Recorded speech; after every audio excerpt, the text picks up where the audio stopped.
schools in Baltimore.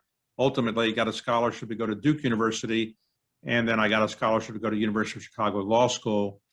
Practiced law in New York, came to Washington to work on Capitol Hill, and then worked in the White House for President Carter before I went back to practice law, and then I started my private equity firm, the Carlyle Group, in 1987.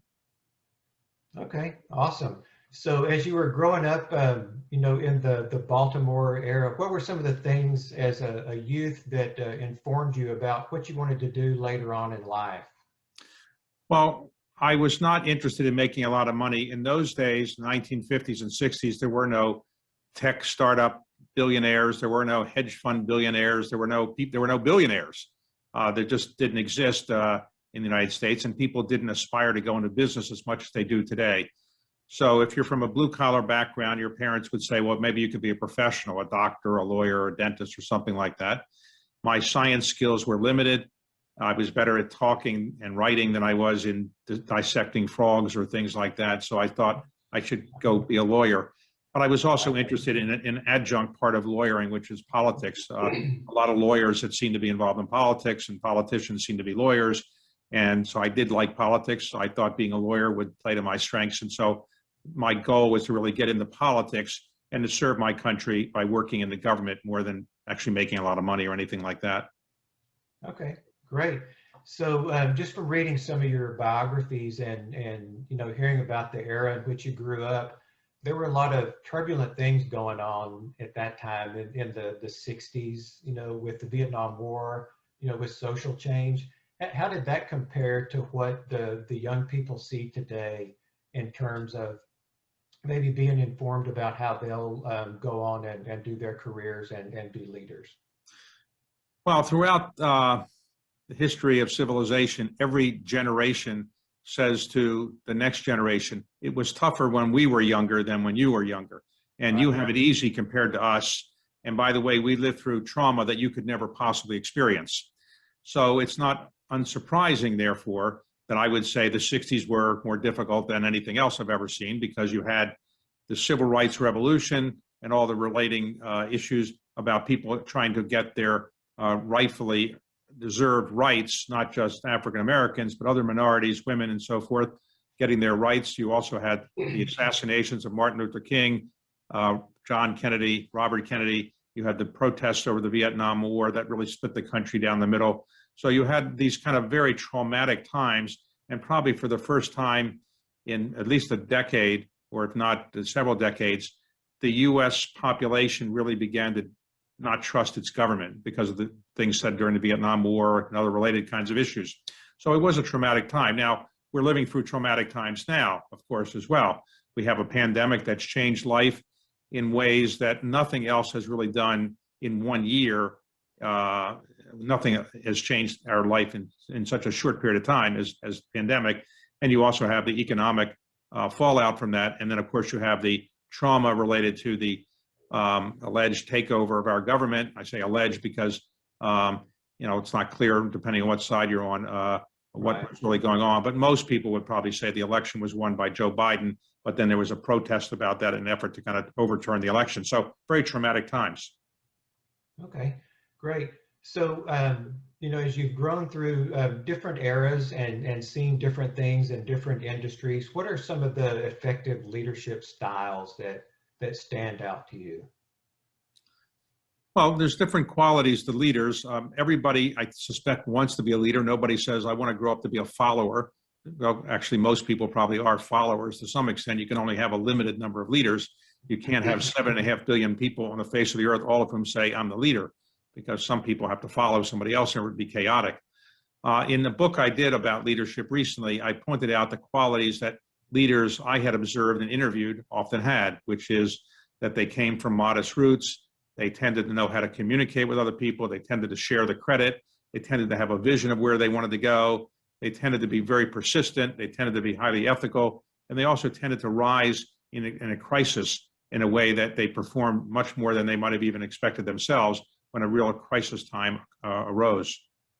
Okay. Yeah. And to stay on that point, you talked in your book about visionaries, builders, commanders, masters, and decision makers. Is there any one of those specific styles of leader that stands out more to you than the other, especially as we look forward to how our country is going to move along? Well, you need different types of leaders.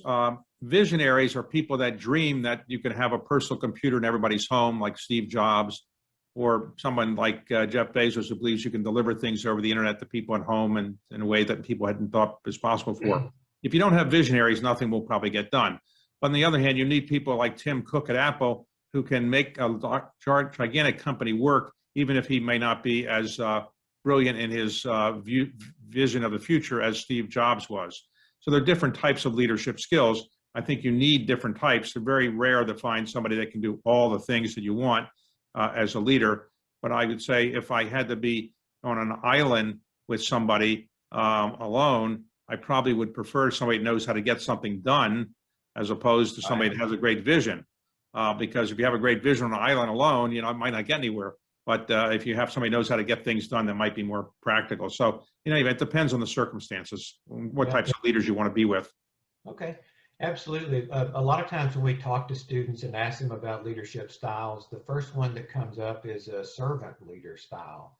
And how do you see that fitting in with the other styles that you actually wrote about in the book? Which type of leadership style did you say? A servant leader. Do you see that as a real individual type of leader, or is that more of— When you say a servant leader, what do you mean?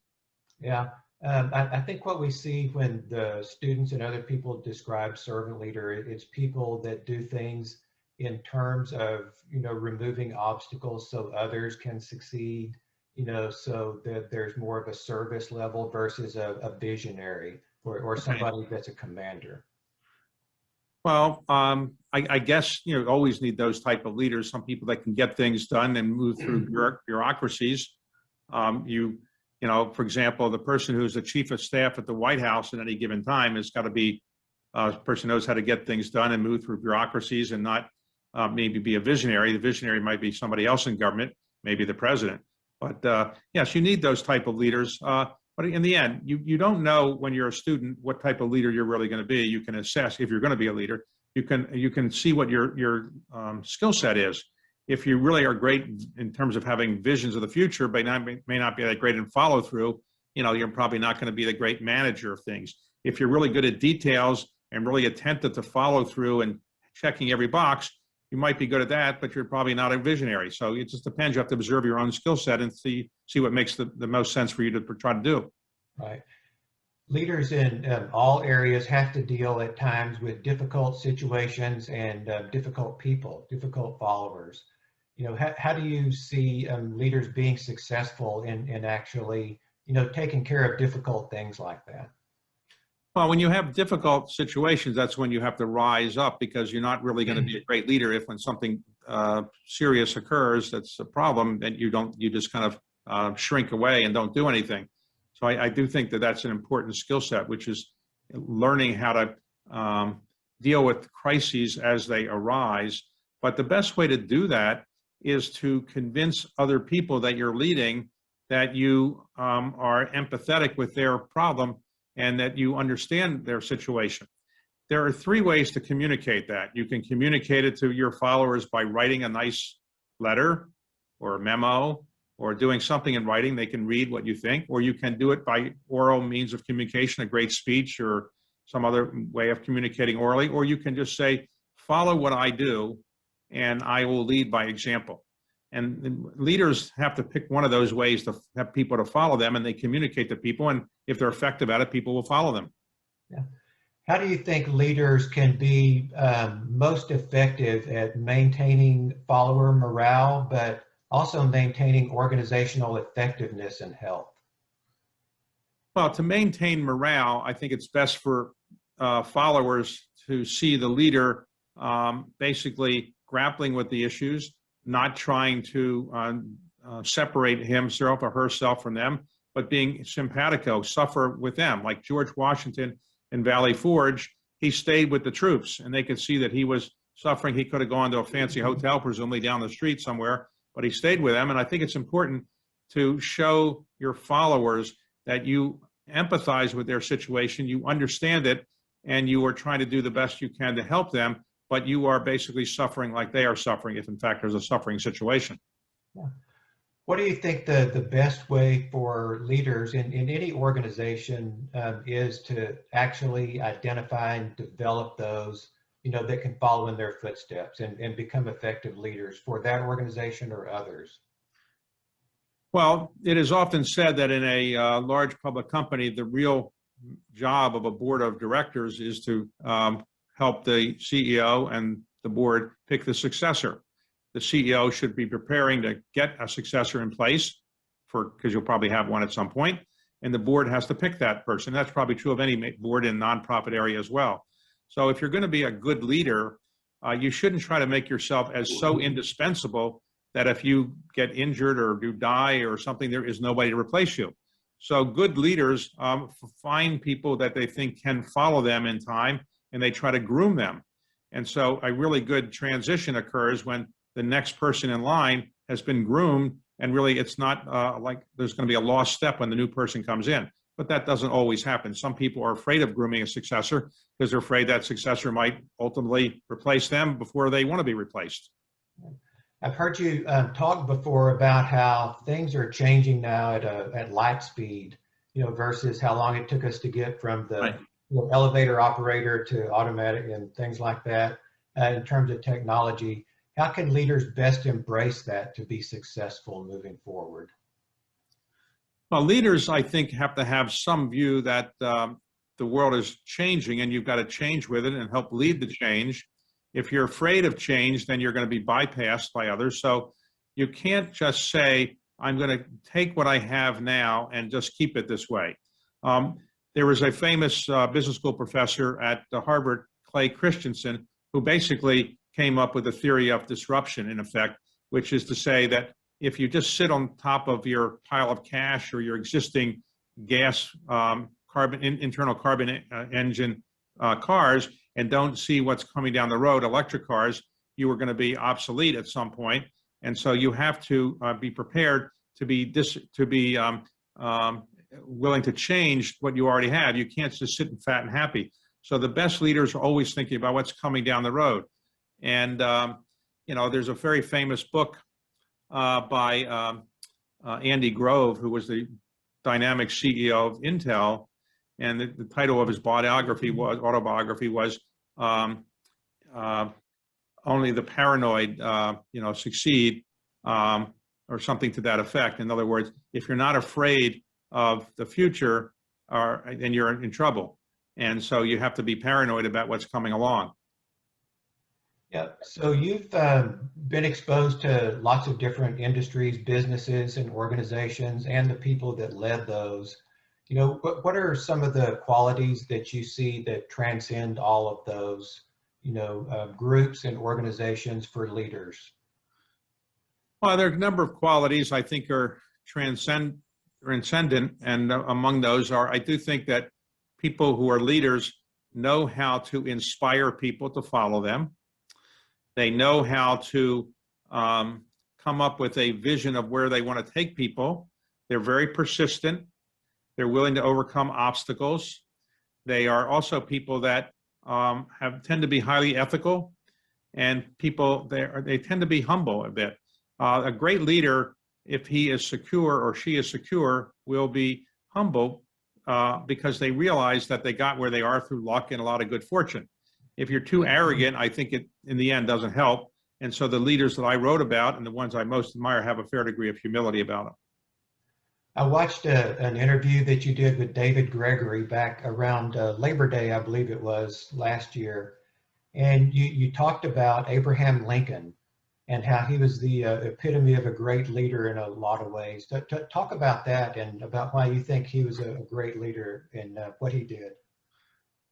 Well, Abraham Lincoln was elected president in November of 1860 with 39% of the vote, so a very small percentage of the popular vote. In the South, he got essentially no votes.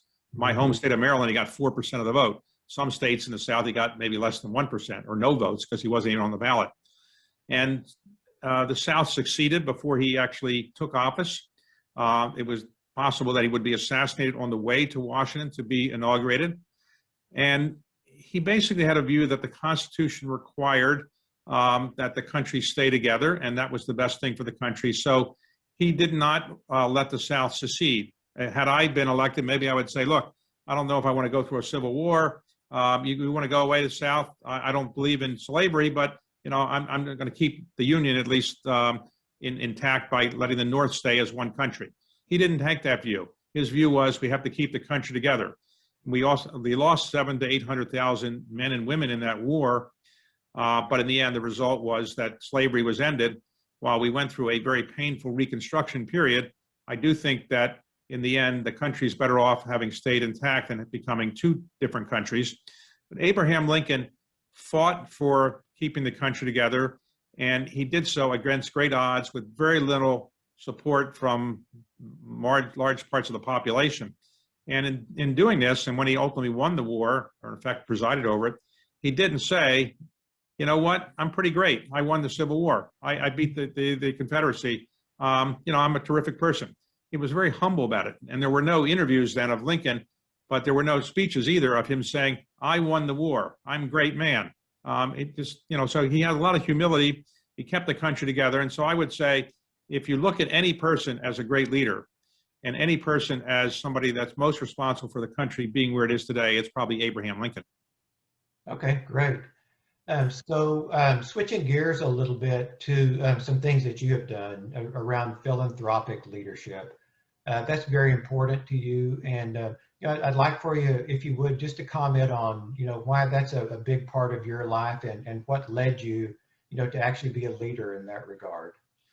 Well, first, I came from very modest circumstances. I had a good fortune in the business world and made a fair amount of money by normal human standards, not by the Bill Gates standards, but a fair amount of money by most people's standards.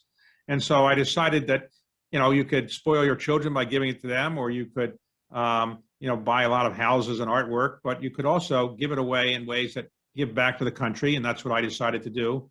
So a lot of my money goes to scholarships, education, medical research. But a small part of what I do, but it gets the most publicity, is actually what I've called patriotic philanthropy, by giving back to the country, by restoring historic monuments like the Washington Monument or Lincoln Memorial, or preserving historic documents like the Magna Carta, the Declaration of Independence, the Emancipation Proclamation, as a way to remind people of the history and heritage of our country. We don't teach American history very much anymore, and we don't teach civics very much anymore. And as a result, people don't know the history of our country. And the old saying is, if you don't know the past, you might be condemned to relive it. So as a way to have some impact on letting people know more about our country's history, I've been doing some of these things that I've called patriotic philanthropy, reminding people of the good and the bad of our past, on the theory that if we have an informed citizenry, we'll have a better democracy. Yeah. Also, you were one of the original signers of the Giving Pledge, which I believe says that you'll give away most of your money over your lifetime, or something to that effect. Talk for a minute about that and about why that's important to you and, as an example for leaders. Well, the Giving Pledge was created by Bill Gates, Warren Buffett, and Melinda Gates. And Bill Gates one time came to see me in my office, had lunch, and talked about his doing this. And I had already resolved in my own mind to give away the bulk of my money. And he said the Giving Pledge would be a commitment, moral commitment, not a legal commitment, to give away half of your net worth upon your death or during your lifetime. And it would be for people that had a net worth of, let's say, $1 billion. There were 40 of us who signed at the beginning. There are now probably 210 or so. And it's a moral commitment, but it's really designed to say to people around the world, and certainly in the United States, where most of the people who signed it are, that you should do more to give back to the country. And the best way to do that is through philanthropy. And so while philanthropy means, as derived from an ancient Greek word, meaning loving humanity, doesn't mean you can only do philanthropy by giving away money. That's what we also often measure it by. But I'd like to remind people you can give away your time, energy, and ideas, and that's often very valuable too. You can't make more time, you can make more money. So I tell people to volunteer, do things that give your time as much as worrying about money. But that's what the Giving Pledge is all about. And I think it has spurred more people to be more philanthropic than was the case before. Okay, great. So to wrap up the class, that you're speaking to now, a lot of them are first generation students, looking to expand what they can do in their jobs and in their organizations. What type of advice do you have for them as they move forward, finish up their college degrees at various ages? I have students from age 25 to 55. So they're in the different thirds of their life. What advice do you have? Well, I'm a first generation college student as well. And so I appreciate that. And I've supported first generation college students at my alma mater, Duke. So I recognize that first generation college students have a bit of a disadvantage, and they don't have the means sometimes, or they don't have the background sometimes that people that have been having families go to colleges for generations might have. My advice to people is simple. One, figure out what you enjoy in life. The most important thing in life is to pursue happiness in a way that doesn't hurt other people. So find something that makes you happy. Find something that you're good at. Hopefully something you're good at also makes you happy. Nobody ever won a Nobel Prize hating what they do. You have to love what you do. And then experiment. You won't find it right away. I didn't find the business world till I was 37. I was interested in politics and interested in the law, but really I wasn't as good at that as I maybe have been in business. So experiment, try different things, read a lot, practice speaking, practice writing, and remember to honor the people who made it possible for you to get to college, which would be presumably in most cases your parents. And it's easier to honor them when they're alive than when they're not alive. Good. Thank you so much for your time. Texas A&M University. My pleasure. Thanks a lot.